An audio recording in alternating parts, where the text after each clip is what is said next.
Hi guys! So ayan, nag-spray pala ako ngayon guys ng Tango fungicide and then 7 para sa ating mga insecticide guys.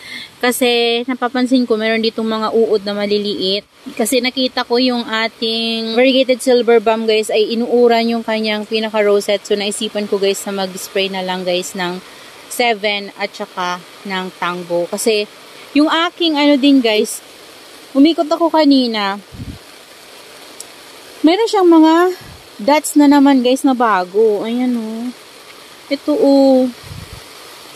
Oh, makinis to nakaraan itong mga nandito na to. Pero meron ako mga nakitang dots. Kasi kapag umuulan ng malakas guys ay parang hamog yung pumapasok dito. Nababasa sila guys nung parang hamog na yun. Pag malakas yung ulan at hangin. Ayan. So dahil malakas yung ulan, nahamugan na naman sila dito kanina. Kaya naisipan ko na lang na mag-spray ng 7 tsaka ng Tango. So yung 7 at tsaka yung Tango guys ay pinaghalo ko na lang sila guys. Para isang spray lang ako sa kanila. Hindi na ako paulit-ulit. Ayan. Naglagay din ako ng furadan. Talagang ginanon ko yung furadan. Kasi meron ants. Yan. May nakita akong ants. So para umalis sila. Ayan. Nilagyan ko ng furadan. Ayan. So, ito. Ayan o. Kung makikita nyo guys. Ayan o. Diyan nagsisimula yung fungus guys. So, sa maliliit na dot na yan. Ayan. Ito din o. O, kahit sa bagong niya guys, meron o. Kaya kailangan ko talaga siyang sprayhan ng Tango and diligan ng Tango. Ayan.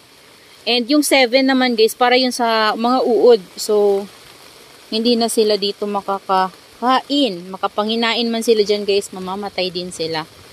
Ayan, so, ayan na yung ating Murasaki na napakalaki. Ayan guys, meron talaga silang mga dot-dot o. Pangit ni Murasaki kapag may dot-dot kasi guys. Kaya naman, kailangan talaga silang sprayhan or diligan. Ayan. Dilig, yung yung Tango. Kasi systemic fungicide yun guys. So, kailangan talaga mainom siya ng ating mga succulents kapag tayo ay naglagay sa kanila. And then, yung 7 naman spray para kapag yung guys, mga uod na nginain sa kanilang mga leaves. And then, yung mealybugs na rin guys na mamatay ng 7. Kaya, ayan, mamamatay yung mealybugs dyan kung meron man siyang mealybugs. Yan guys. So, ito, okay naman sila, guys. Ayan, o. Pero lahat sila, in-sprayhan ko talaga. Yan, spray na dilig. Kasama yung Tango at yung, 7. So, ayan. Yan, ito pala, guys, o. Pinropagate ko. Ayan. Kasi yung tanim dyan ay nandun. Ayun. Nilagay ko sa clay pot na maliit. Kasi nakikita ko, meron siyang mga, ayan, hindi siya gumaganda. Si Pink Chantilly. So, nilipat ko na lang siya guys sa small pot na clay pot. Tapos, ang gamit ko sa kanya ay garden soil lang. So, ayan, eto, ang nilagay ko, yung mga babies dito guys, ayan, kinalbo ko na naman yung ating pink puppet. Ayan, dito ko siya nilagay. Okay lang yan guys. Ayan sila.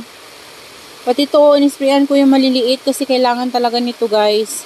Kasi pag na-fungus to, kunti lang yung leaves nila, pwede silang mamatay. Ayan. Yan, ganda nito guys, oh.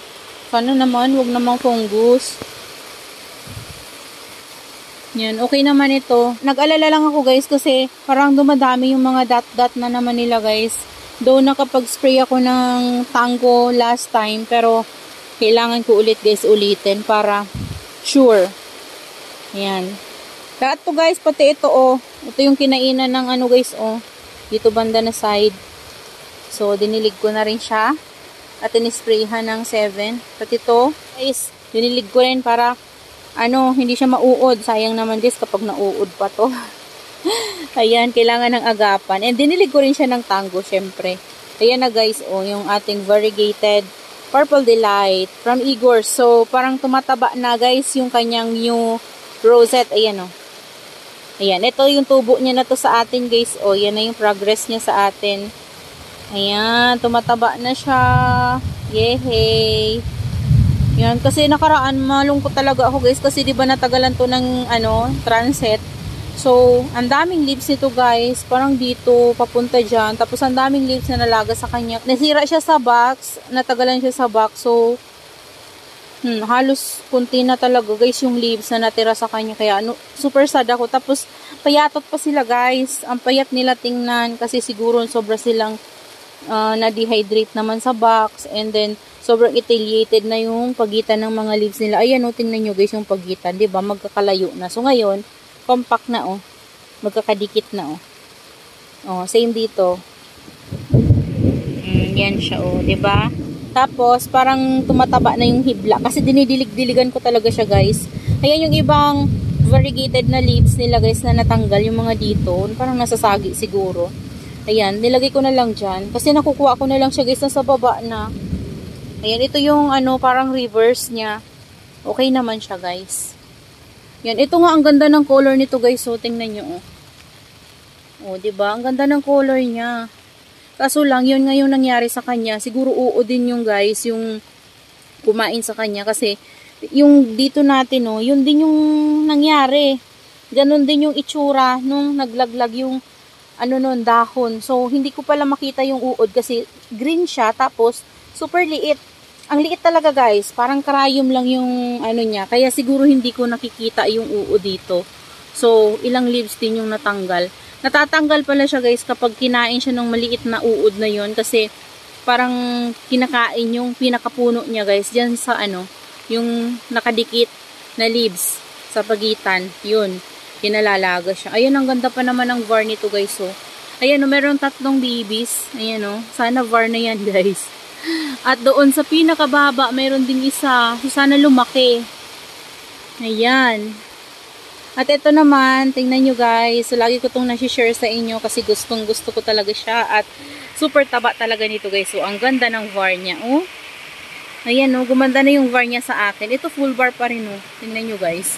Tumubo na yung, ano niya, rosette niya. Kinainan din yan, guys, ang uod. Ito na yung ating babies. Ito full bar din, guys, yung binigay niya yan sa ilalim na yan, oh. Oh. Kita niyo ba, guys? Pinaliko na yung camera, no? Tapos ito, yan, variegated siya, guys. And sana ito mag-var din, pero parang hindi siya. Ayan, ito din. Ayan, yun, parang bar din siya, guys. Ito yung dito, hindi lumalaki. Maliit pa din. Hanggang ngayon, parang pimples pa rin, guys. So, yan. Yan yung mga iniingat-ingatan kong succulents talaga dito, guys. Ang gaganda nila. So, ito, spray lang naman to, kaya hindi naman to, guys, nabasa yung kanilang, ano, yung puno. So, meron niyang tango na kasama kasi nakahalo yung 7 na tango. Pero, sa leaves lang naman yun, guys. Yan. In-spray ko sila para ever na may uod, hindi na sila, guys, makain. Ayan. So, kainan man sila, guys, mamamatay na yung uod, hindi nakakalat. Ayan, ito, oh. Oh. O, diba? Dinilig ko din to, guys, ang tango. Yan. So, yan na lang muna sa ngayon, guys. Yung may share ko sa inyo. Lakas pa rin ang ulan. Grabe. Ito, guys, so, super ganda, oh. Wow, grabe, ang ganda niya. Pero usog. Ayun, guys, magbi-bleach na yung ating ano, oh. Si Pink Rose. Ayan. Ito naman, super ganda ng pagka-pink niya. Yan siya. Ayan. So, that's all for today. Bye!